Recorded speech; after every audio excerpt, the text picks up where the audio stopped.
What's going on, guys? It is JR off air once again. And of course, I am JR. And today I'm joined by a former NFL player. He went to the Ohio State University. He also was a Pittsburgh Steeler and a Chicago Bear. I've had a chance to get to know him a little bit here in Florida. His name is Mike Adams, and he's on the show. And we welcome him to JR off air.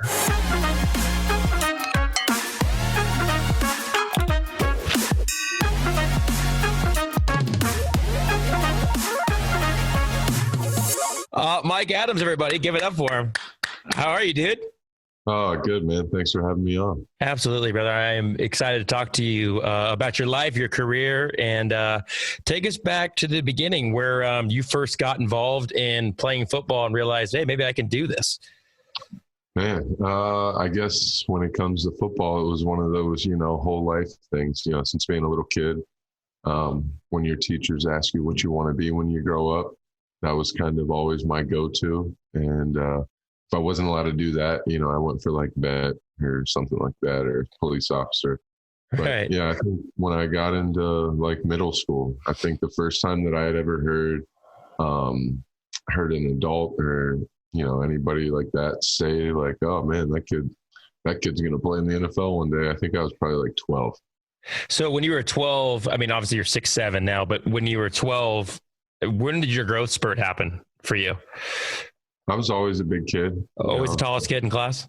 Always, except for like kindergarten, there's two girls taller, but yeah, always tall. What are they doing now? Tall. They're both super tall. One's like 6'2", one's like 5'10". That's awesome. Very cool. So you were born in Pennsylvania and then you grew up in Ohio? Yeah, born in Pennsylvania, moved to Ohio at 10 or 11. Okay. So, and you're 12 years old, you start playing football. And what position did you first start playing? So I was a defensive end. No, I floated everywhere. Defensive end, nose guard, middle linebacker, left tackle, center, all of it. Right. And then when do you start getting more specialized in what you do? Because in the NFL you played, and in college you played offensive tackle? Yeah. So in high school, I started out playing defensive end, and then I had a high school O-line coach who was like, no, we're going to make you a lineman. So I went from being like 6'5", 250 as a freshman. High school, right? Yeah, high school. Lean and in shape and like all that. And then the next year I was like 6'6", 285, 290, straight up left tackle, rocking number 75.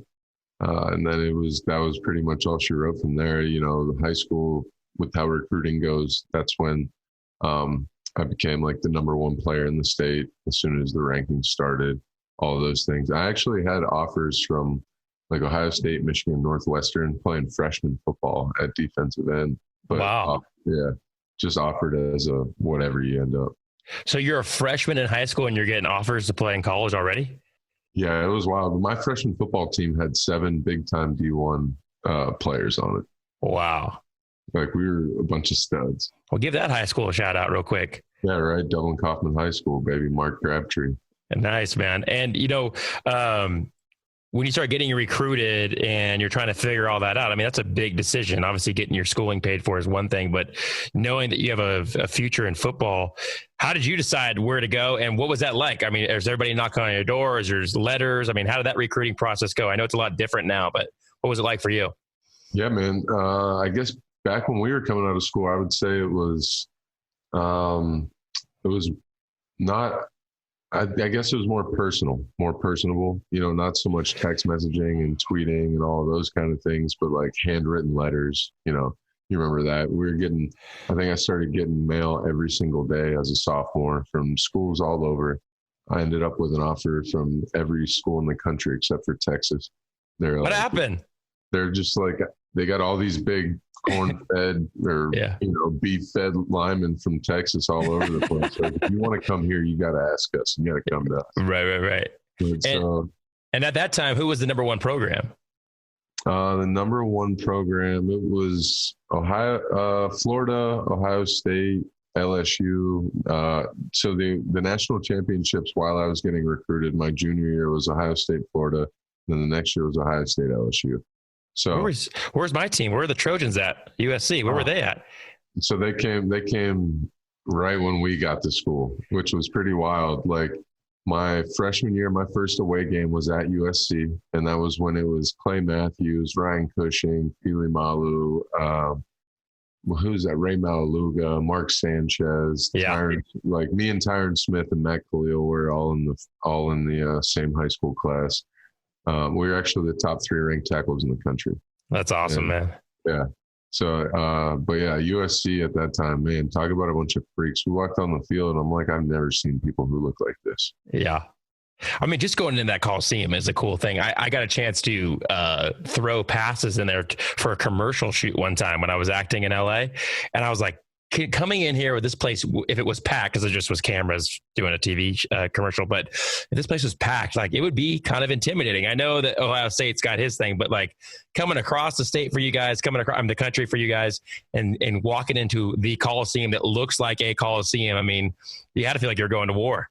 Oh, it was pretty amazing. You know, just knowing the history behind it and all of that. And it was a night game as well. So, you know, like that whole atmosphere for your first away game as a freshman, like true freshman, it was pretty intense. I loved it. You know, the only thing was like, you guys didn't fill all the seats. Well, we weren't playing anybody. That's why. You guys don't fill all the seats and they won't sell tickets to people from Ohio. It's crazy. Yeah. Let me ask you this. Going back to high school, how did you, well, first of all, decide, I know Ohio State's such a huge program and so appealing, so especially someone who's in Ohio. I mean, it's got to be a dream as a kid, but who was in your ear at that time telling you where to go and, you know, people that are close to you and you're like tight knit? Because I know a lot of people can try to get in your head to tell you where to go. I mean, how did you make that decision for yourself? For me, it all just came down to my coach, Coach Tressel. He was such a special guy, and not only him, but the entire staff that he put together. It was such a family there. It was just something special and different than you felt at any other program. Like when you walked into our, like the facility, there's like a huge, huge picture of him and his wife and like all the other coaches, like families and children. It looked like Grandpa and Grandma Tress. I was like, this man, yeah. He's all about like wanting to make us into great men and all of these things. And never once did he like when I was getting recruited, never once did he say, yeah, you're the number 3 player in the country overall. Like you can come in and start right away. Never once. He's like, yeah, you can come in, you can work hard. You can, you know, you'll have a chance to compete and, you know, we'll see what happens from there. And wow. I always respected that about him. You know what I mean? Because all these other schools are like, yeah, you're this, you're that, you're going to come in and start right away.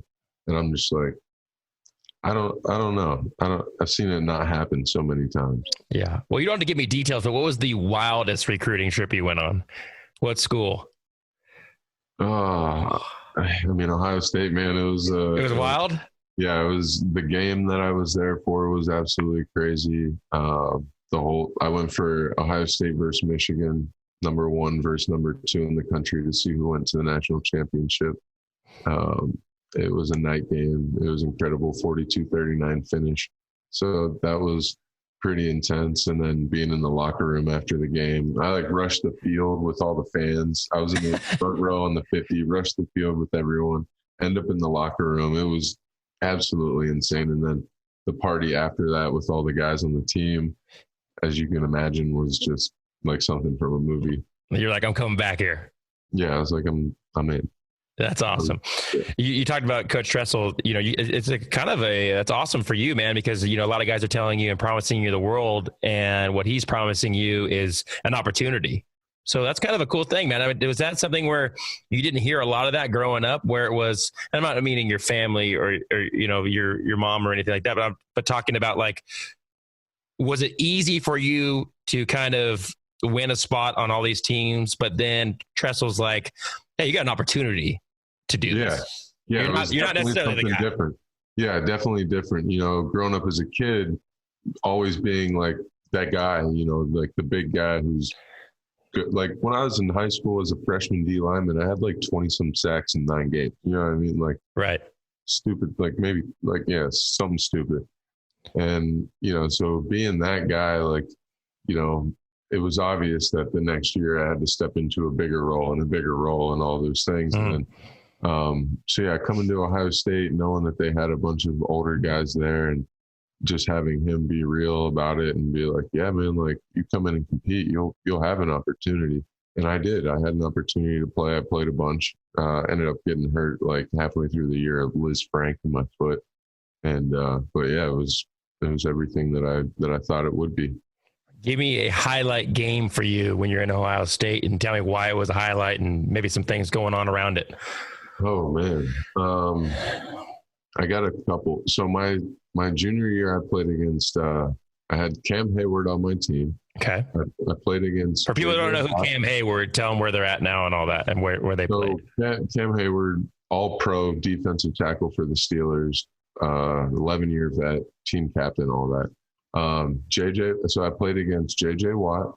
Played against who is all everything. Played against Adrian Claiborne, who's got the most sacks in a game in NFL history. I'm pretty sure with like 6 or 7. Played against Ryan Kerrigan. All these guys first round picks that year. Mm-hmm. Ryan Kerrigan was just a captain for the Washington football team last year. Okay. And then played against Alvin Bailey, Olivier Vernon from I played against a bunch of dudes who are straight studs in the league right now. And I played against Adrian Claiborne, was probably the best one in college. And he was just absolutely wrecking offensive tackles, like all over. And what school did he go to? Iowa. So Ohio State versus Iowa, big game. And you know this guy's coming in. Yeah, Ohio State versus Iowa. We're like number 1 in the nation. They're, I think, top 10 maybe. It's at their place, night game, which is a hostile environment. Their sideline is literally arm's distance, like their fans can touch you at all times. It's crazy. Oh wow. We're playing them. It's a big game for him, huge game for me, obviously. He's up for every award. He's that guy, you know what I mean? Mm-hmm. And I go out there and we had a heck of a game. Like I gave up no sacks, anything like that, but I was like pancaking this guy, doing all the things. And you know, it was like there was one play where they had a roll out to the right and I'm back here with him one-on-one, punch him in his chest, he falls to his knees and I speared him like pancake. It was some straight dog stuff, right? Right. Like the next day of film, they didn't even show game film. They literally just showed my highlights from the game and talked about how I dominated in the biggest game of my career. So that for me was, it was an incredible feeling. I just was so appreciative of just the preparation and everything going into it to be able to execute like that. It's what hard work's all about, you know? Yeah, man. You know, I was hearing somebody talk about, I think it might've been Pat McAfee, where it was like, you know, a guy like yourself, if you have, let's say you play, 30 snaps or whatever, I'm just throwing out a number, and you win 29 of those snaps, but one snap, the guy gets by and sacks the quarterback. They're only talking about the one snap, right? Oh, but you lost him. Yeah.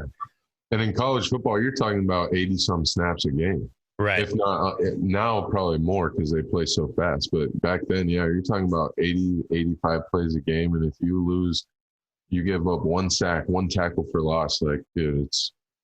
Well, there's so much at stake. I mean, who your quarterback was Terrell Pryor at the time? Yeah. So, I mean, that's precious cargo back there. If he's getting hit, that's on you, right? Exactly. Precious cargo. And if you give him time, he can do anything.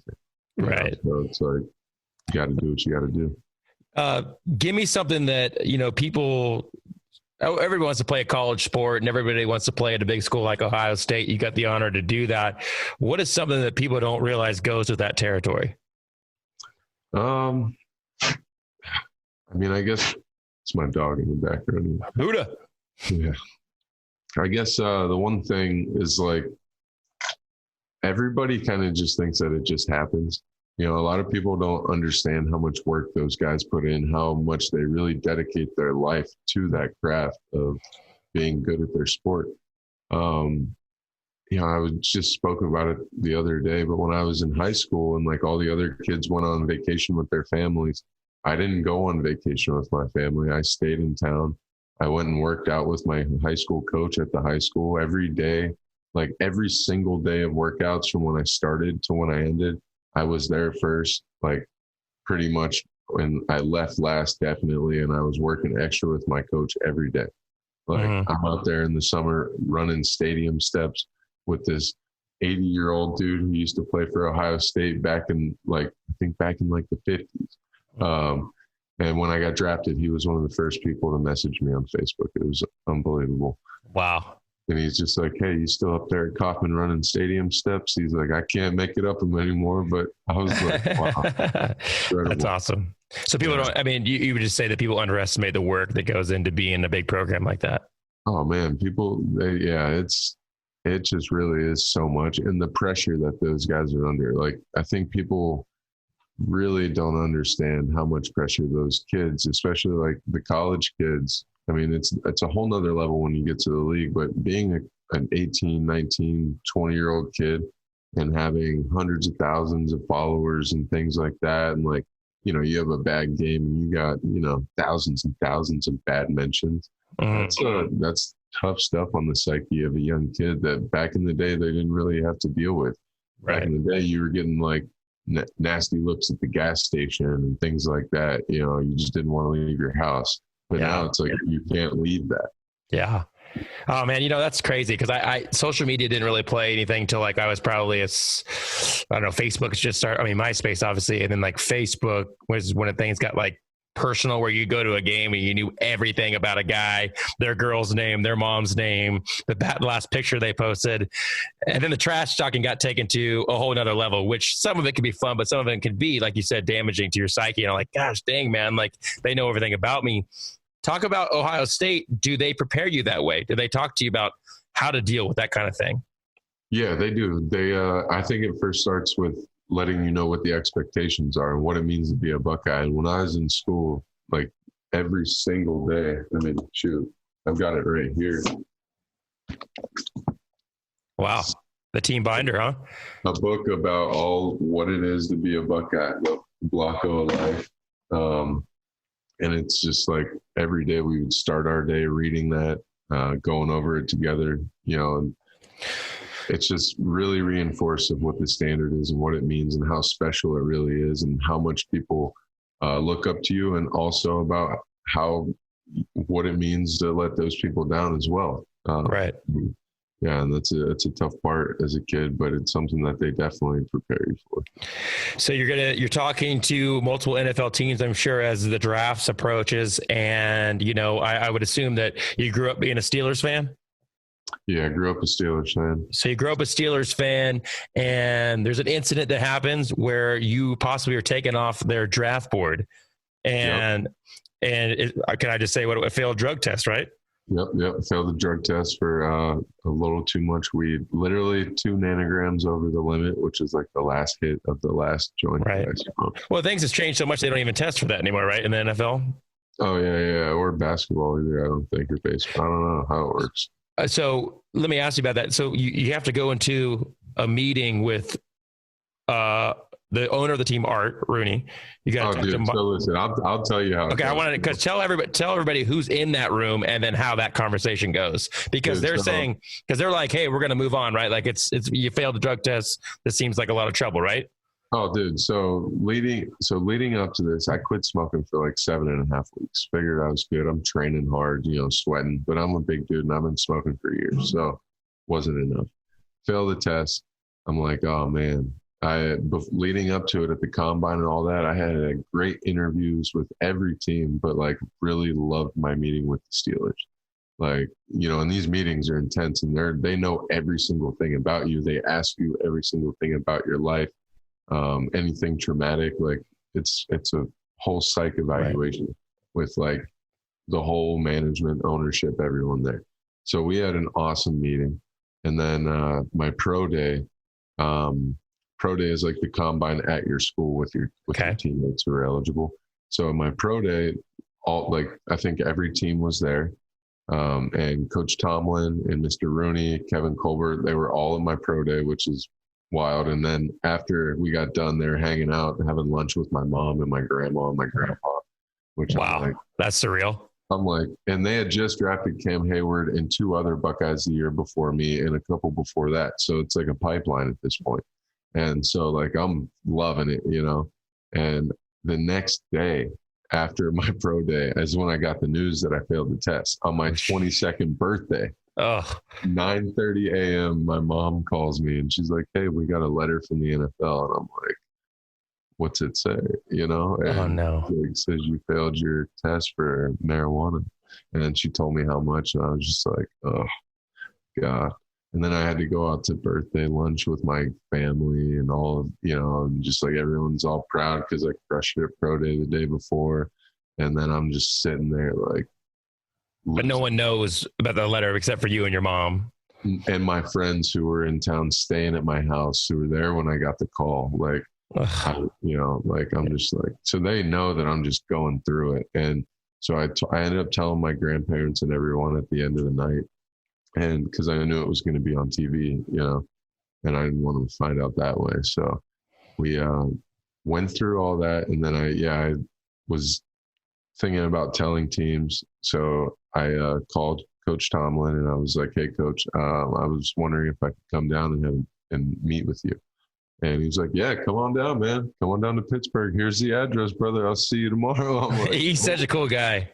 Bro, yeah. And like me and him got along great. So I drive down there and, I go in his office and he's like, "What's up, man?" And I'm like, "Coach, look, man, like I fucked up." Like, and he's like, "What do you mean?" And so he doesn't know yet.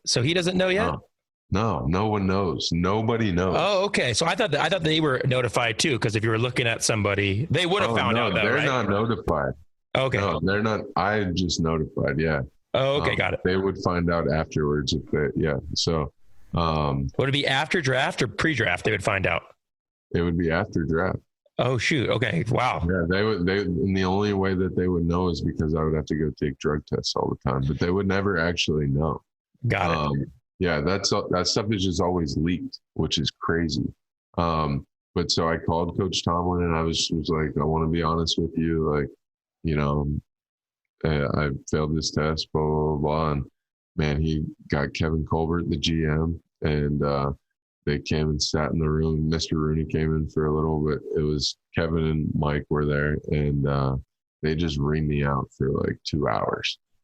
Like, just, they're like, and the crazy part, like they're telling me all this and that, but then they're like, "You think we don't know that everyone in that locker room smokes weed?" They're like, "But you can't get caught." And really? That's the message. I'm like, so this is the messed up part about the whole thing is like, that shouldn't be the reality of it. Mm. If everybody smokes weed and everybody knows it helps guys and all these things, like, then why is it a thing to get caught? Well, that's why they don't get tested for it now. So yeah, they let me have it about that. And they're like, "Yeah." So what are they reaming you about? They're just reaming you about getting caught. They're not reaming about you actually smoking weed. No, they're reaming me about getting caught. Yeah. I used to have a teacher in high school who would say, if he thought he would see you maybe looking at someone else's notes or whatever, he goes, "Hey, JR, cheat smart. Okay. Cheat smart. Like, don't be obvious about it." So I kind of relate in that way. Wow. That's crazy to think about. Yeah. So I had to go to like a therapist basically, or like a psychologist, and meet with them and talk and make sure that I didn't have like a dependency, like a weed dependency or something crazy that was going to make me be a liability to the program. So go in, they put me back on the draft board, I guess. I had no idea, but they ended up drafting me. I actually got a call right before them from, I think it was the Jets or it was the Eagles. The Eagles call, and as soon as I hang up the phone, the Eagles said they're going to pick me to pick after the Steelers. So as soon as I hit end, the phone pops up, Steelers O-line coach, and I answer, and it was the O-line coach, and he handed the phone to Coach Tomlin, and they picked me. And man, yeah, I had a huge draft party. All my family was there. They're all that must Steelers have been insane. Dude, they had their Steelers gear on at my party, not even knowing where I was going to go. Yeah. When you go to the Eagles, that's a weird party, right? Dude, right? So when I get picked by the Steelers, the place went nuts. It was absolutely, we had a blast. Yeah. And then so I get in the drug program, and the NFL drug program back in the day was like federal probation. You could get tested 11 times a week randomly, no matter where in the world you were. And anywhere you went, you had to call. Like if you wanted to go somewhere more than 4 hours, you had to call, let them know who it was, what your address was, where you're going to be, the address of it, and when you would be leaving. It was, Wow. yeah, 2 years. Jeez, crazy. Well, that was awesome that they gave you a chance. And, people talk about Mike Tomlin. He's never had a losing season. You go in there, you go to training camp or whatever, your first interactions where he's actually your coach. What is that like? Because I just feel like that guy is an electric person. Dude, my first training camp with Mike Tomlin I loved it. It was incredible. So the way I found out that I was getting my first starting reps was like a pretty cool night. But like, so, everybody's got curfew. We're staying in college dorms, right? And these little dorms, me and my roommate, Dave DeCastro, the room was so small, our queen size beds like touched each other, but we had a barber who would come cut hair in the laundry room on the first floor. So I'm a rookie. So I had to wait until everybody else got their hair cut, and I'm waiting.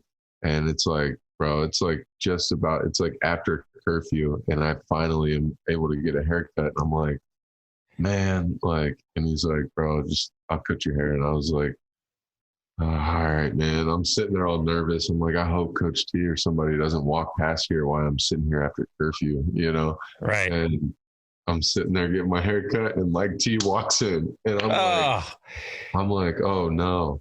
But I'm like sitting there cool, and he walks in, he's like, Big Mike, what's up, Big Mike? And I'm like, what's up, coach? Like, and he's like, man, he's like, you look like a man. He's like, you getting a fresh cut? I'm like, man, coach, I gotta clean up a little. And he's like, yeah, you look like a man who deserves some starting reps. You think you can handle that? And I was like, yeah. And he's like, tomorrow, Friday Night Lights, it's this huge practice at camp in Pittsburgh where the town come. It's at the high school stadium. It's packed full of people under the lights, all this stuff. And so he's like, Friday Night Lights, you're LT number 1. And I was like, wow. So I go in and absolutely crushing it Friday Night Lights, like killing it. And then actually like getting a fight, like me and a D lineman came here, getting a fight, and a bunch of the O linemen jumped in. It was like a huge thing. And like, but that happens at every training camp because everybody's jacked. Everybody's trying to win a spot, right?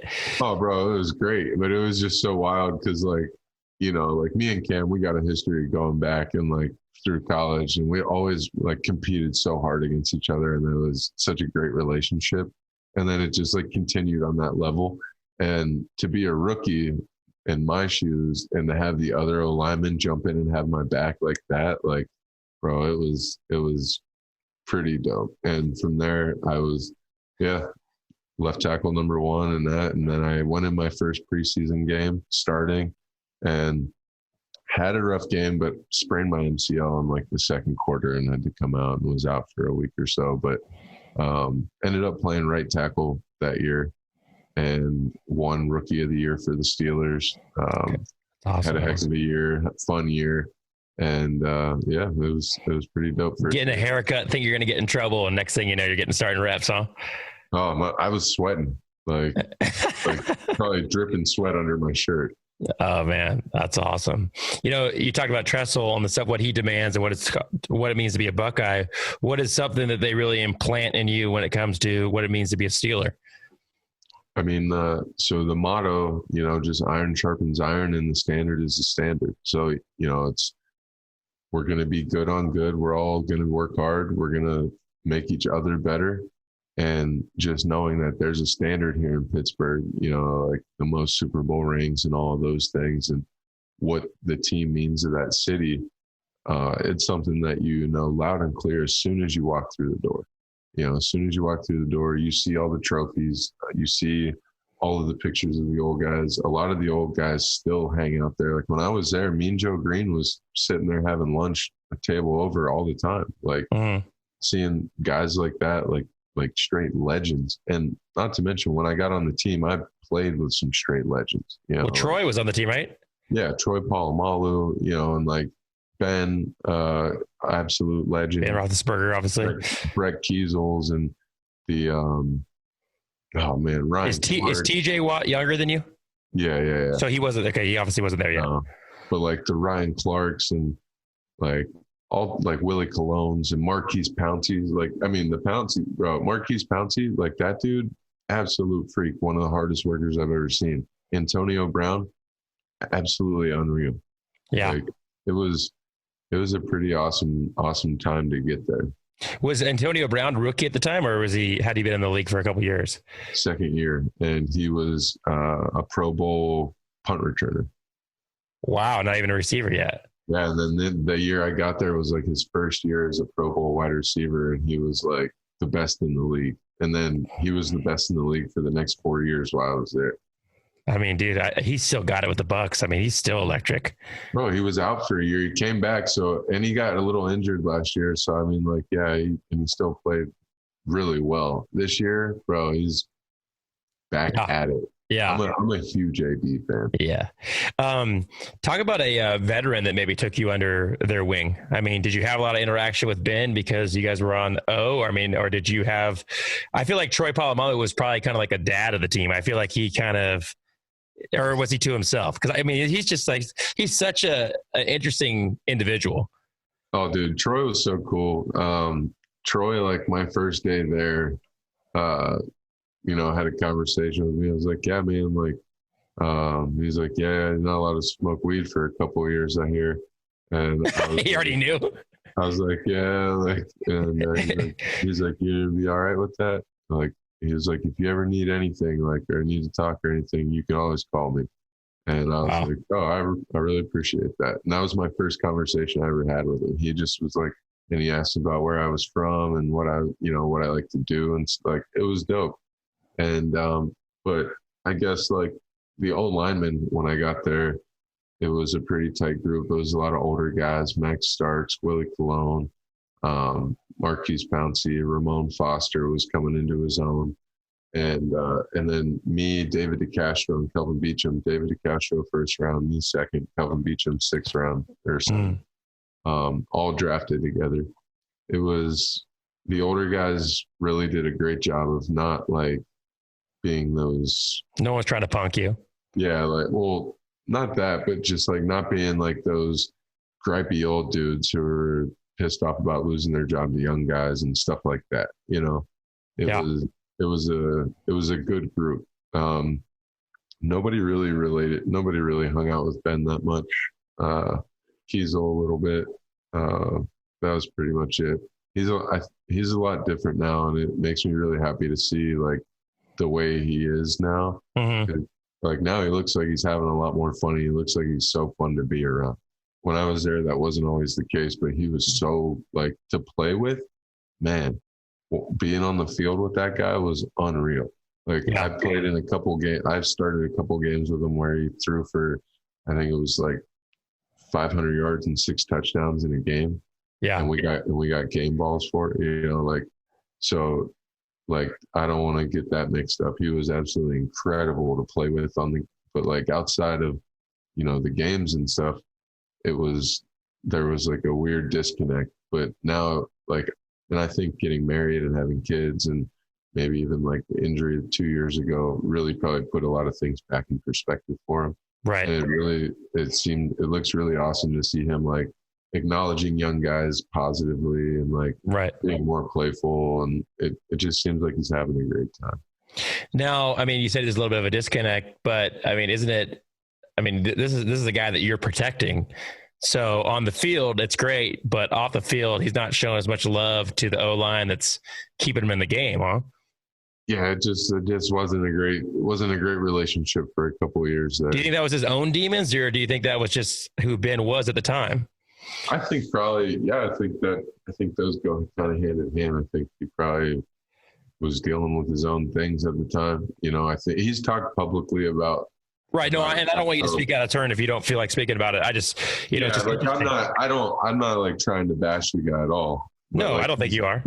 He's since spoken publicly about things that he was going through at the time and how he's now a different dude from it. Right. And I firsthand could say that, like, yeah, he wasn't that great to be around back then, but I also can say he looks like he's a lot of fun to be around now. Yeah. And guys who I played with back then also acknowledge that, like, yeah, he was awesome these last couple of years. So that's great, man. Happy, yeah. We talked about an Ohio State highlight. What is a NFL highlight for you? And give me a kind of a cool NFL moment that you got to do, or maybe something you got to do because you were an NFL player that you might not have ever experienced in your life, or a meeting or a dinner you had or something like that. Oh man. So the NFL game experience for me, that was the best. We had a pretty wild snow game in Pittsburgh against the Miami Dolphins one year, where it came down to the last play of the game. like the lateral, hook and ladder and all that. Right. It was one of those, and the ball was tossed like probably 6-8 times something. And offensive lineman Marcus Gilbert threw it to Antonio Brown. There's so much snow on the ground, like the field all looks just white. You can't really see the out of bounds lines and parts and stuff. And AB is flying up the sideline. This is for like 50, 60 yards, and he scores, but he stepped out of bounds at like the 4-yard line. Oh, no. Yeah, didn't get pushed or anything. Stepped out of bounds because of this like snow on the field and all that, and so it didn't count. So it was like a huge letdown, but it was like wild moment. And then I guess like my first NFL game was like, it was Peyton Manning's first game in Denver, coming back off the neck surgery and all that. Wow. It was a night game, and it was also the year after Denver beat the Steelers in the playoffs with Tebow on the last play of the game. So it was like a rematch. That place was rocking. It was so loud. I actually came off the bench in the first quarter, played that game. We lost, but the atmosphere was incredible. But I mean, all those big Baltimore Ravens games, Steelers, Ravens, all that, like I was in the one game where Coach Tomlin was looking at the Megatron, accidentally stepped on the field while the guy was running down the field to score. Yeah, accidentally, yeah. Yeah, I was on the field. Oh, yeah, that was wild. Total accident for sure. Still holding to it, man. Yeah, I got you. It happens, right? It was wild. But and then something I got to do because of being in the NFL, I guess it was pretty cool. My rookie year for like my rookie party, the older offensive lineman took me to Vegas, right? And it was us and like some of the Dolphins O linemen, because Mike Pouncey played for them. Okay. But so we go to Vegas and we go to this like party. It's like a kind of like a pregame party one night. We're staying at the Cosmo, and it's in this like, I don't know what room what club this was, but it's like a big like library looking room. And there's a whole wall of just like these like 20-foot tall windows, but they're covered with a red satin curtain. Okay.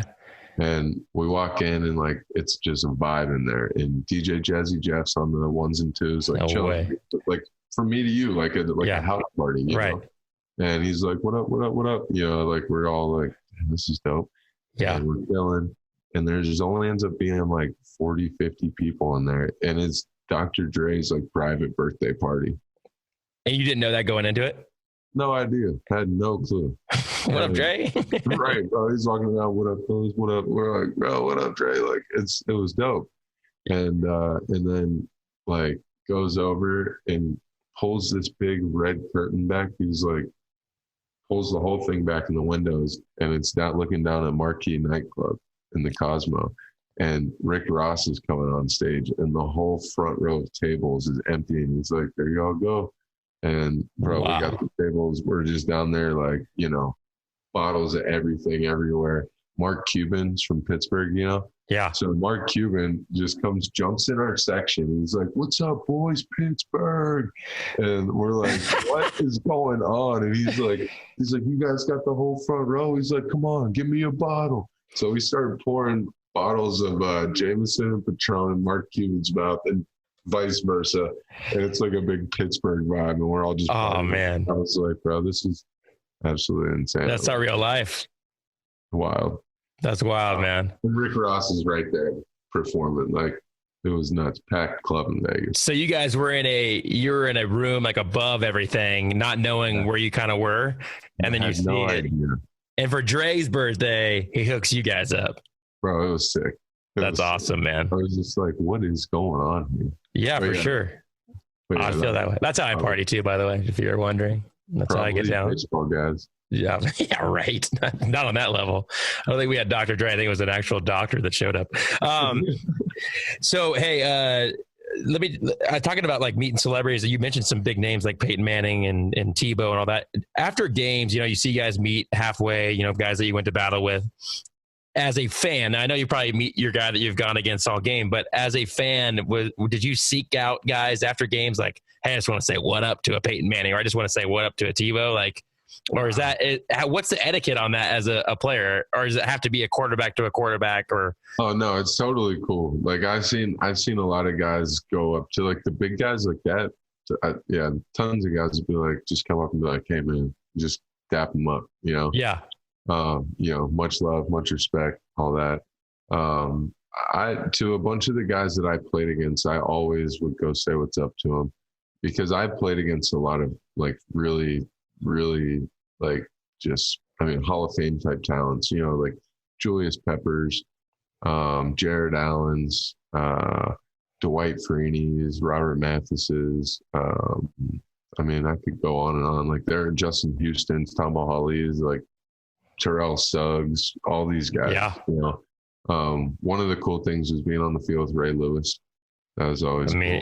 He just was on the field like a couple weeks ago or last weekend, and he fired him up to win another game. He hadn't lost a step. He looks like he could still play. Bro, he's wild. It was, give me a Ray Lewis trash talking story, because I know you had to hear him across the way, huh? Bro, I don't. But all I like so it was at the end of his career, and if you remember at the end of Ray's career, he was basically like out on the field preaching. Yeah. Like, he's out there just like getting guys pumped up, like telling them to go as hard as they can for the Lord and all of this. Yeah. It was pretty wild, but he was just like intense, and definitely. Very cool, man. Hey, I want to talk about something, a kind of a scary moment for you. I mean, a life-threatening moment. You're in Pittsburgh. Tell us about that night that you get attacked. Oh, dude. Yeah. So Pittsburgh, hanging out after my rookie year one night. It was Friday night in the off season, Are you with other players at this time, or just buds, or what? No. So I'm just with a couple buddies, Pittsburgh guys who I met throughout the year. One of them was a roommate of another offensive lineman who was from Pittsburgh. So just out with those guys, hanging out. We were out all day, hanging out, drinking, that whole deal. And I think it was late. Like it was like the bars were closing, and we were going to Jimmy John's and found a $20 bill on the ground. It was like, yeah, fellas, free Jimmy John's. Like, let's go. You're a pro athlete and you're pumped. You found $20. Love it, bro. It's the little things, Yeah. You still don't buy drinks, for crying out loud. That's what I'm saying. So if I find $20, unbelievable. Hey, You think it would pay to have pro athlete friends? It doesn't. I'm just messing with you, Mike. No, but tell me about this story, man.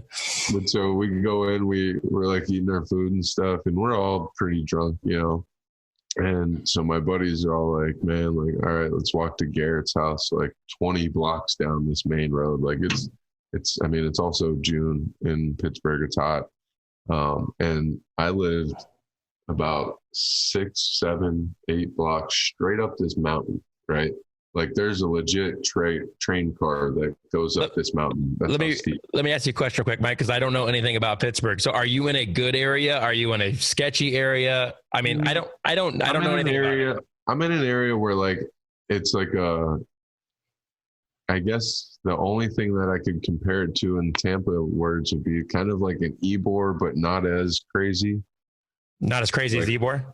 Yeah, but it's a lot like Ybor. It could be shifty at points, is what you're saying. Yes, but there's still nice places. Yeah, points, but it's like it's a fun place to go. Yeah. Okay, gotcha. And so, but it's like we're also like I lived in that area. It was a cool little area. I went out and hung out there all the time. Ybor reminds me of New Orleans a lot. So would that be kind of comparable? Okay. It does kind of, yeah. Okay. And so, yeah, we're down there, and I'm like 350 pounds. I'm like, I'm not walking 20 blocks in June. I'm drunk. Like, I'm going to just take the rest of my food. My truck, I valet park it at the sushi spot all the time. So I would have them leave my keys in it because it has like the number pad on it, the Ford thing. And I would just drive straight up this road drunk, not saying I should be driving, but I would drive home. I would park, sleep, whatever. And that was that. And so I went to go get in my truck and eat, and I was eating, and I was like, all right, well, and my keys weren't under the seat. So I'm like, damn, what, like, so my buddies had already started walking. Our other buddy had went home drunk like earlier in the day, and I had a passcode to his house. So I was just got out of the car. I was going to walk to his house, Derek. Oh, yeah, okay. Yeah, so I'm walking to Derek's house, because Derek lives down a block and 2 blocks over. And as soon as I get out of my truck, a couple of guys walk up, and they're like, is that your truck? And I'm like, yeah, man. And they're like, I thought they were going to be like, nice truck. Yeah. And it's like, give it up. I'm like, fuck you mean give it up? Back up, bro. Like, and at this point, we're standing on the sidewalk in front of my truck. These 2 guys are standing in front of me. And I'm like, look, bro, like, dude's like, give it up before I shoot you in your face and kill you in front of all these people. Like, pulls a gun on me. And I'm just like, oh, man. So I'm like, bro, please don't shoot me. Yeah. I'm like, and then I'm like, bro, don't shoot me, bro. And you don't even have the keys at this point, right? Yeah. I'm like, bro, like, I don't got the keys, none of that. Like, don't shoot me, bro. And then there's a third guy standing on the running board on the side of my truck. And he's like a little dude. He's loud. And he's like, yeah, we got a nice one, boys. And I just look over. I'm like, fuck you. And I look back at these 2. And the other guy goes like, and I'm like, look, bro, like, there's 3 of y'all. There's 1 of me. I'll fight you guys, but please don't fucking kill me. And the other dude is like, nah, bro, let me kill him. And I'm like, bro, come on. Like, wow. And I hear the other guy walking up behind me. So I go like this to guard my face. And dude jumps up and tries to punch me from behind. Other dude, when that happens, stabs me in the stomach. I grabbed the guy who punched me. And when I grabbed him, the guy went to stab me in the chest, and it got my arm. And so, like, thank God. But they took off running. I'm standing there, no idea that I got stabbed. Right. Next to this Cambodian restaurant that you talk about, the veteran O lineman in Pittsburgh. My first night going out there, they took me to this Cambodian spot to get drunk food, because they were like old school guys, like to drink and party, you know? Right. And so, like, we go to this Cambodian spot, and I meet the owners. They both work and operate it with their kids. Mom's from Cambodia, dad's from, his last name's McSwiggins. He's from America, white guy. And their kid had just got married in Cambodia, and they had these beautiful wedding photo albums. And I sat there shit-faced just looking at these beautiful wedding photo albums. Yeah. And we got real cool. So I would eat there all the time. What is this, a year prior or something like that, maybe? Prior to this incident? Yeah, literally about a year. And so their restaurant is all windows, and it's full of people in there eating who watched what just happened. Like, everybody's in there eating their Cambodian food, watching this happen, right? And so the owner lady, I call her mom and pop, she came running outside, and she's like, Big Mike, you got stabbed. And I looked down, and I'm just like leaking everywhere. Yeah. And I was just like, and I just kind of like lost it. Adrenaline rush, like, went through the roof, and I just kind of hulked out. I picked up a random guy, put him on the wall, and he like watched the whole thing happen. He actually ended up testifying for us in court and all that. Did you think it was him at the time? Is that why you grabbed him? I thought he was like with them or something. I don't know. You know, just like anybody who was around, you know, it's crazy. And he was like, Big Mike, put me down, man, put me down. I'm friends with Willie Colon, who was the left guard. Oh, wow. Yeah. And so I was like, oh, dude, I'm so sorry. I'm so sorry. And like, we walked in together. They sat me down in a chair in the middle of the place. People were in there eating. I'm sitting down. You're bleeding. Bleeding everywhere. She gives me a towel to put pressure on it, and she just starts pouring a bottle of peroxide all over me. And like, they called 911, and the police who were working at the bars down the street walked up. They walk in. They're like, oh, what happened, man? And I'm just like, you know, like, while I'm sitting there and waiting, and I just have all these people looking at me, I'm just like, God, I'm like, what the fuck? Yeah. It just burns so bad. Feels like the hottest fire poker, just like poking the inside of your guts. Wow. And I was just like, like, just pissed. I'm like, I'm like sitting there. I'm like, I can't believe he fucking stabbed me, saying it out loud. Yeah. And the cops come in and, I get up and I walk outside with them and show them what happened. There's blood everywhere. There's no urgency to call 911. I mean, to have an ambulance. Somebody already did. Yeah, they're on their way. Oh, okay. I was like, what's going on? This all happens in like minutes. Right? Okay. Like a 5-minute span, maybe.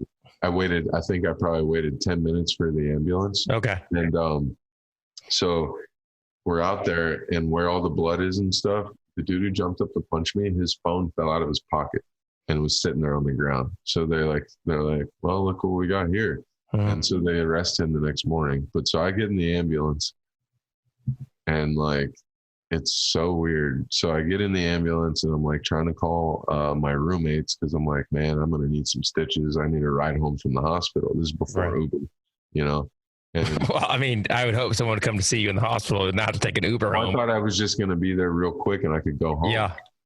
I wasn't trying to have any attention called to it. Well, of course. Yeah. Being an athlete.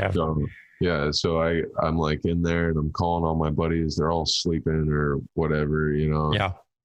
So I call my mom and I'm like, Mom, like, you got to call Jay, my roommate. I'm like, he's sleeping at home. You got to wake him up, tell him I need a ride home. Someone stabbed me in the stomach. I got to get some stitches. And my mom's like, Michelangelo, like, first middle name drop, Yeah, so, right. It ain't real. And she's like, I'm like, yeah, I'm serious. I'm all right. She's like, do I need to come down there? I'm like, absolutely not. Like, just call Jay, tell him I need a ride. And the ambulance guy's like, hey man, tell her you'll call her back.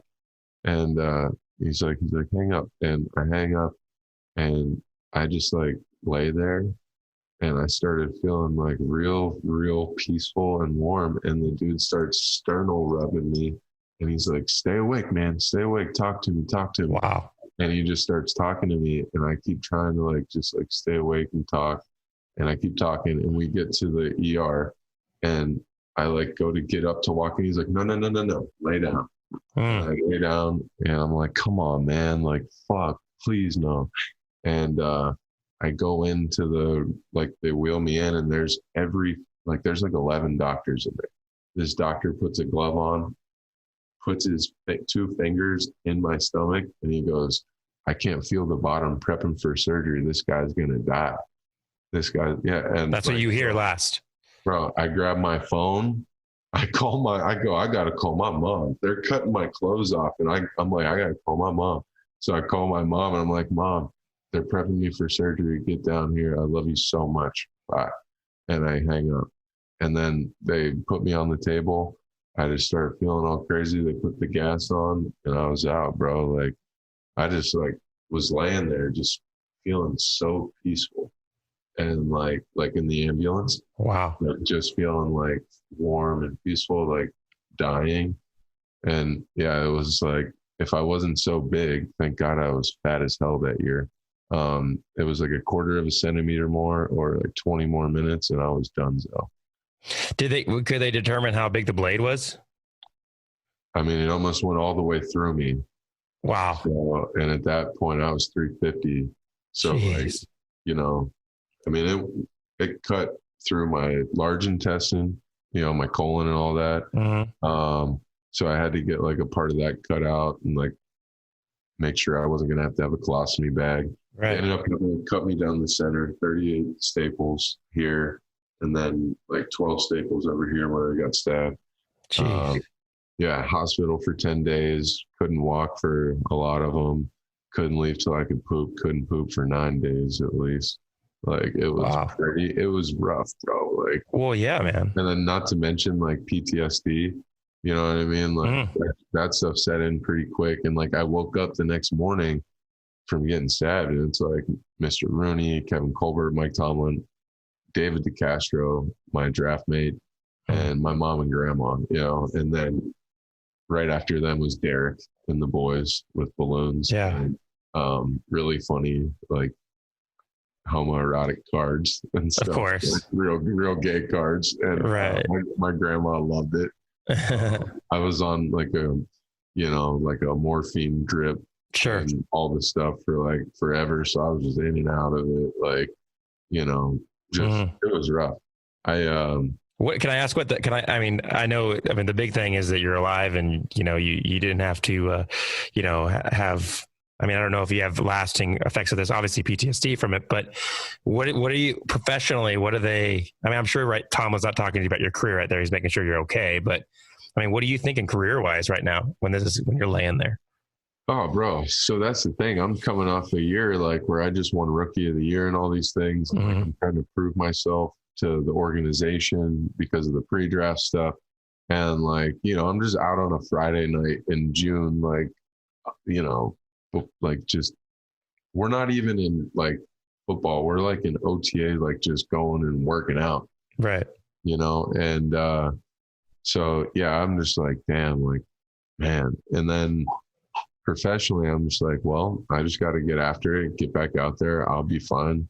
It's nothing. Yeah. What did they say to you that when Tomlin was there and Rooney and all that, what did they say to you? Bro, they were so supportive.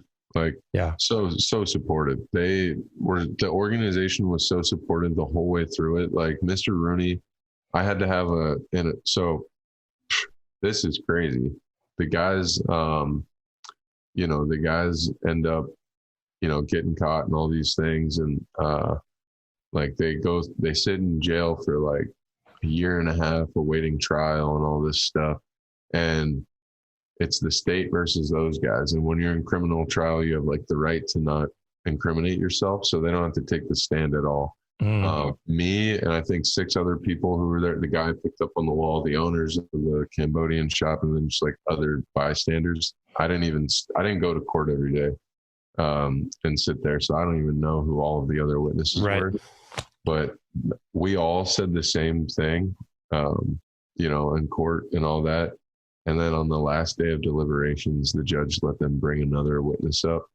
And it was a public trial, all this stuff. And this is not something that should happen in a court of law. You don't bring new witnesses who aren't on the docket after 6 days of trial and 2 days of deliberation, and she just goes up and says the opposite of what all of us said. And, she basically everybody said that I was just getting out of my truck, walking. These guys ran up on me, blah, blah, blah, and that was it. And they said that I was drunk, stumbling down the street and knocked the guy's chicken kebabs out of his hand, wouldn't buy him new ones, started a fight, and they stabbed me. And that had nothing to do with your truck. Bro, you can't just go stabbing a guy over chicken kebabs. Well, yeah. No, I don't understand that. But I'm saying the story is completely different. Yeah, but how crazy is that? What? And, but yeah, just completely different. And I'm bro, if I knock somebody's food out of their hands, especially if I'm drunk, I'm probably going to buy you twice as much of whatever you just had. Yeah. You know what I mean? And I know you, Mike, you don't waste food. So that's not happening. Yes. So I'm just crazy. And they said the food was from these Cambodian people whose stuff that we with the restaurant. Yeah. Took care of me. Yeah. And they testified and said that those guys never came there to eat. Mm-hmm. So what did that have to do with what did that have to do with the outcome? So that came when there's reasonable doubt. If there's one person who says opposite of everyone, that establishes reasonable doubt. So they throw it out. So those guys throw it out, and then they all file lawsuits against me for defamation and all of these things because they had to sit in jail and await trial. And they also now know who you are, right? Yeah. And so a civil suit. And so then I also have to get an attorney and file suits against them.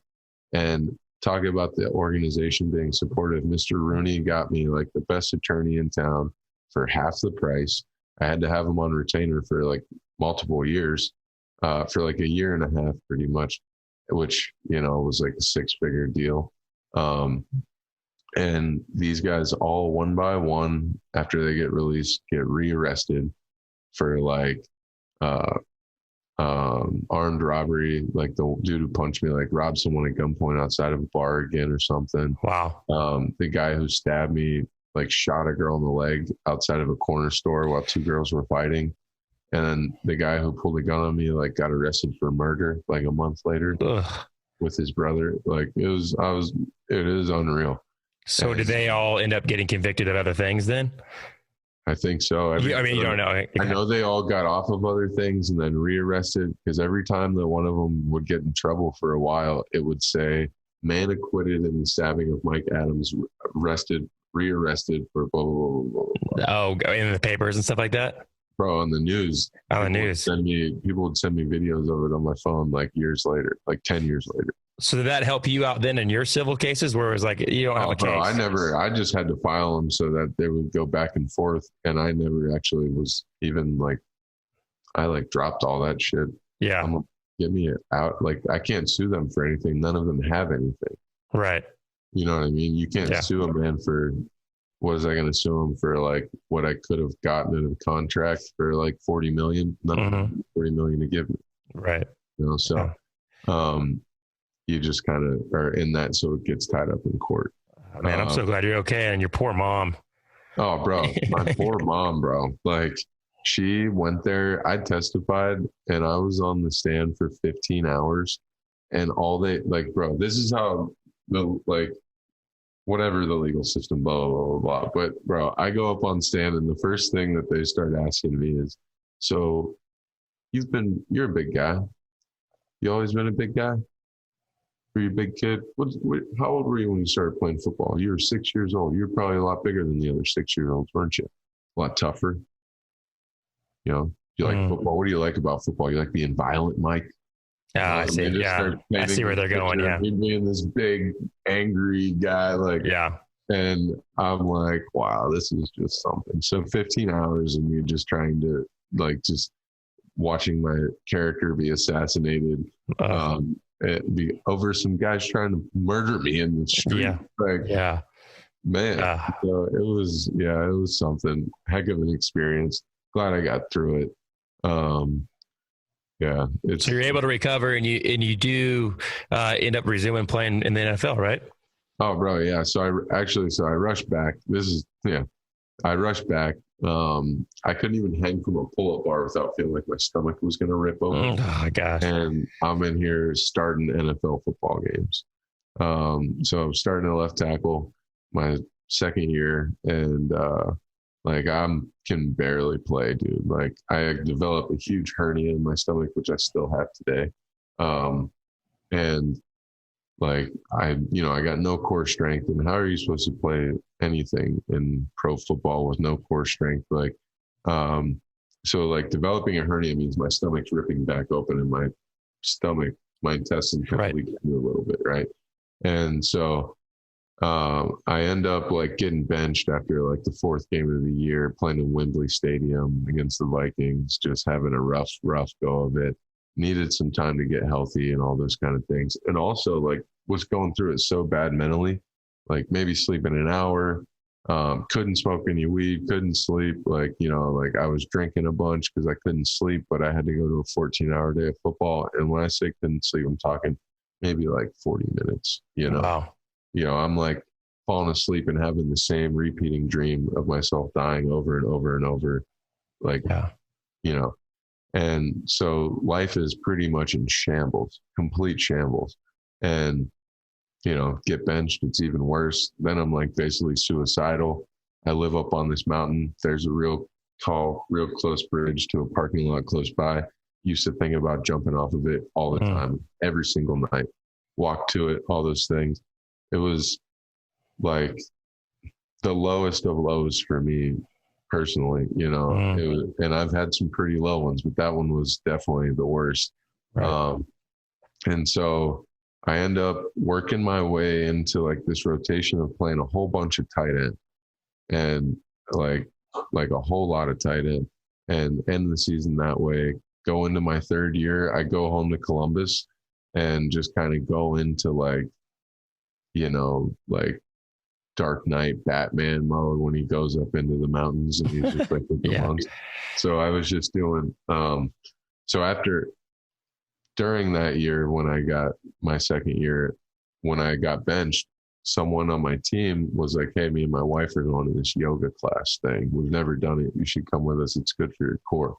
So I go to yoga at the place where I learned to be a teacher and started teaching, later in life. which is wild. But well, it should be known now that you are a yoga teacher. For people who are listening right now and watching, you are a yoga teacher. So this is kind of cool. Cool. So lead that's up. when my yoga journey got started. Gotcha. So that off season, I go to Columbus and I just like go dark, you know what I mean? And I'm just working out. I'm doing yoga once a day, working out twice a day, training at my high school, training at the gym, doing all these different things, getting in really good shape. I got down to like 300 pounds. I was like 305 and I had visible abs. Hey, now. And was walking around with the shirt off, all that. You know, when I went back to Pittsburgh, my coaches were like, "Holy shit!" Like they were like, "Yo, Big Mike, like, yeah, we see you, bro." Like Coach T was like, "Big Mike, I see you, bro. Like, let's see it, baby." Like, and I'm running like a madman, like doing it all. And so, you know, I go in my third year, like I played some great football. Started a whole lot of games, played a lot of really great ball, got a bunch of game balls. We were really good as a team. I actually it was a weird time in that year where I was playing like starting tackle, but like our tight ends were all hurt and the backup tight end was worse than the backup tackle. So I started at tight end and was out there we were just running jumbo and I was just blocking and killing people. And I had like a bunch of broken ribs. I have a cluster of broken ribs and I had a bunch of broken ribs. I had to get like 8 shots in my butt cheek, my ribs, and like all this to numb my whole body to play. My lung was like half deflated. It was crazy. But yeah, it's like, it was a wild year, but played a lot of really great ball. Had a lot of fun, like was just really back in love with the game and could also smoke weed again and quit drinking and going out, which was pretty crazy. And so that was like a huge key in life. I was doing a bunch of yoga.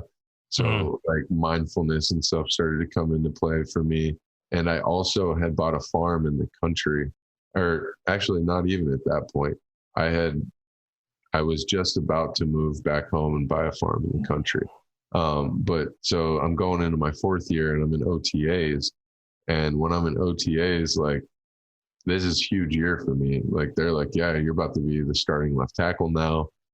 This year contract year, you know, so like contract year, 2nd round left tackle, like we're talking, you know, $70 million, wow, you know, that kind of stuff. And bro, that's the end of the 2nd week. I'm practicing really well, like having a lot of fun, just like, yeah, this is it. Like, and dude, non-contact injury while I'm warming up, just doing a little side-to-side movement drill, my disc and my L5S1 just goes out. And my legs get hot and I'm like, I keep stretching and I go through practice, have a good practice, go in to change clothes to go work out. And I just thought like, nah, fuck it, it'll be all right. And I go to get up and I froze and I couldn't get up. And I was just stuck and we were like, trainer. Yeah. And yeah. So I'm down for like, they're like, you know, I get an MRI, all that, and massive herniation is what they call it. And my disc basically blew up and it was stuck on my sciatic nerve. And so like, they're like, maybe your body will absorb it and it'll fix itself because your body does that a good amount. And so we're waiting and like weeks go by, a month almost goes by, and training camp's like, you know, 10 days away, a week away. And I like can't even walk. Like I'm hurting bad. Like, and I go in and they're like, all right, hold your big toe up. And they go to push my big toe down and it's just limp. My foot's just like limp. Nerve damage. I developed drop foot a little. And so they're like, whoa, you got to have back surgery tomorrow morning. And so the next morning I go under the knife, back surgery, like 10 days before training camp, the biggest one of my life, while I'm at the tip top shape. I'm in the best shape ever. Like I'm big, you know, and strong as hell, strongest I've been in my life. And yeah, that was tough. You know, and then it being my contract year and me being like expendable, I guess, or like them, you know, it being like a fork in the road of if they needed to go a separate way or what. They tried to rush my rehab and all of these things. I had to get a second opinion doctor who was like, whoa, you got to slow down. Like ended up re-injuring my back, all these things. And then I have this big thing with the Steelers where they're trying to get me to sign over my injury protection rights, which means they can cut me and not have to pay me for the year. And like all of this stuff got real weird. So we have a mutual splitting of ways that spring. And man, I was just at home. I had bought a farm up at home in Ohio, which is like an hour outside of Pittsburgh. So I was hanging out a lot there. I had it the year before, but was getting a lot of work done to it. Yeah. And wasn't living there yet. And so I fully transitioned to the farm and just was like living up there. Not really, I like couldn't go to football. I couldn't walk. I wasn't allowed to do anything but walk. Were you released from the team at that point, or were you still a Steeler? Still a Steeler on the team. And this is during the season, my 4th year. So I'm out for the season. I'm on IR. And so I like can't do anything. I'm just at home. And my second opinion doctor gives me the go ahead to start rehabbing. And so I start going to football every day, and they won't rehab me unless I sign off that they're not liable. And at that point they can cut me and they don't have to pay me. So I can't do that professionally. It's like, oh, were you just going to go give away $1 million? Like, and think you might not ever be able to play again too. Right. So, no, not doing that. And so we had a mutual splitting of ways. They released me and I went home and I just was like up there rehabbing, and I met Steeler legend offensive tackle John Cole randomly. And he started, he was a PT and working with a bunch of people like recovering from neurological like incidents and strokes and stuff like that. But so he started training me. He was also the first strength coach at the Steelers, but he starts training me, starts rehabbing me. I get strong, in shape, all these things. And the Bears and a bunch of other teams start calling for the next year for camp. And I go and work out against another offensive tackle at training camp with the Bears, smoke this guy. Like I'm in like sick shape, but I'm also like super light. I had put on like 30 pounds in like a couple weeks basically to make weight for this workout. And I got up there and I was like 297, and I make the team, go to play for the Bears for my last year, start a couple games, have a lot of fun. My back goes out week 11 in a walkthrough. Same injury? Same injury. Goes out in a walkthrough. I'm like, bro, like it was so bad this time. And I was so traumatized from what had happened with the Steelers and them trying to like kind of screw me that I was afraid to tell the training staff. And we had like a long weekend. I was just laying at home in bed, like crying, couldn't move. I couldn't walk. My roommate, had to like bring me food, bring me water. Like I could like barely get up. I had to crawl to the bathroom that was in my room. And it was just like real rough. I was like, dude, this is never going to get better. Like if this is how I'm going to have to live, I'd rather just fucking shoot myself. I'm sorry, but and no, I mean, it's no quality of life. I get you. I know what you're saying. Bro, it was so bad. Like mentally, I couldn't believe that my back went out again. Coming back off of it and getting back to a place where I could make it back and start games. And then I started 2 games and then boom, back goes out. Like, I was just like, yo, like what? And, so I was just down real bad mentally, all those things. And, afraid to tell anybody, but I couldn't practice. But so I called my agent. I'm like, I don't know what to do, Joe. Like, I signed an injury waiver saying if I hurt my back, they didn't have to pay me.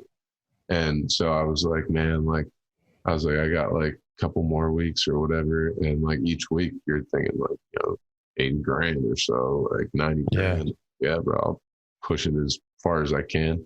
Right. And like, I'm going to retire after this. So I know I'm never playing again. So I'm like, well, I might as, like see. And he's like, bro, go to the training room. He's like, you're crazy. And so I go to the training room and the Bears took the best care of me. Bro, they had rehabbed the shit out of me every day, knowing I wasn't ever going to play again. And they paid me every dollar that was left on my contract. Wow. We're so great. Like, they contact me still every year, all the alumni stuff. They sent me some of my jerseys that they found and all that kind of cool stuff. And Yeah, it was awesome. Totally. That's a good way to go out too. Like, I know you're retiring, but it's a good, like, to have a good, you know, bro, it like, totally, you know like, what? rewrote my relationship with the Right. whole corporate side of the game. Right. So Big yeah, time. it was nice. So then I was just like, the thing about it though was like going into that season, I was out for a year and all I did was like live on a farm and hunt deer and do yoga. Yeah. And I just completely changed as a person, and like my whole outlook on stuff changed as a person. I also was like, so you know me, like big plant medicine guy. So Yeah. also was like diving deep into some of that and like learning more about myself. And I completely lost like all want and need to like go be like super alpha male all the time and compete with all these and be in this like two dogs, one bone type of world when I'm like, man, look at this world. Like everybody can have, and Right. you know, like, so like going into the season that year, I was just happy that I was healthy enough to play, you know, and just like to be out there. But like, dude, I would see deer on the practice field in the morning in the fall, and I would like freaking damn near cry wishing I was in Ohio in a tree stand. And then I would go home and I would watch Midwest Whitetail after football every single day, all day until I fell asleep. It's pretty alpha, dude. Smoking dudes and watching Midwest Whitetail. I just wanted to be out in the woods so bad. And it's so crazy because like you talk about full circle type stuff. So Right. when I did a whole bunch of different types of therapy for PTSD, and one of them that I did is this stuff called EMDR, and it's like reorganization of memories and reassociation of memories. Mm-hmm. And this therapist can like make you, it like connects left and right brain, right? This therapist. So basically when I would think about getting stabbed, it was like a one-way road to being sad, pissed off, and, you know, hurt, right? In my brain. This therapist reorganized it to where I gave her the perfect image of what my happy place was, which was my favorite part of the woods behind my house in Ohio. Right. And she reprogrammed my brain so that when I think about getting stabbed or the memory, I now have a fork in the road before mad, happy, sad that takes me to the feelings and emotions that I get when I'm in my happy place. Wow. Which is absolutely incredible. And when she did it, I could see the sun shining through the trees. I could like hear like the animals and the birds and like feel the bark on the trees, like smell it all. It was incredible. And Man.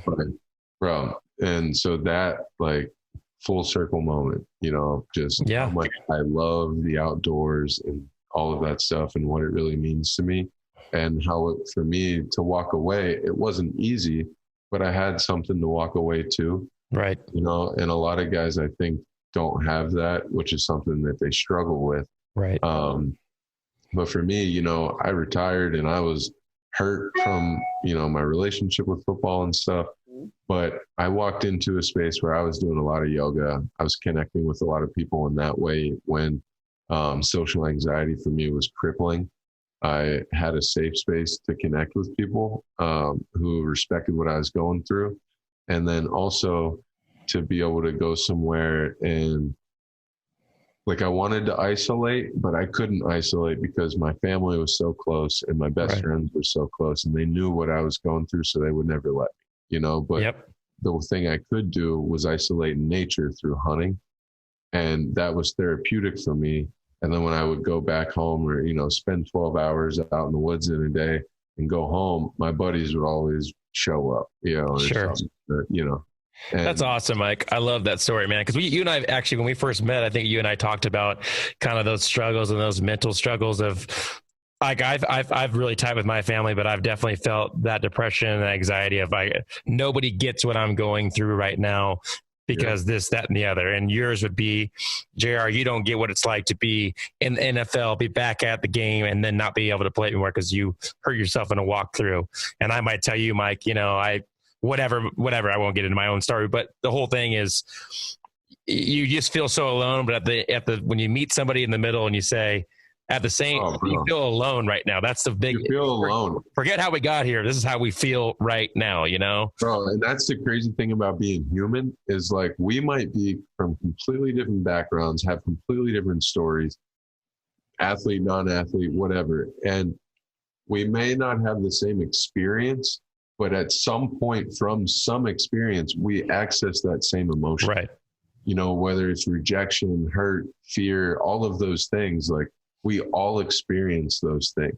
So if you can, you know, dig a little deeper than the surface of like, oh, like you didn't do the same thing as me, but like, and get a little deeper and be like, man, like, but you also know what it's like to be sitting there alone and like laying in bed at night, or like having your mom call you who you love more than anything in the world and just be like, I can't talk to her. Yeah.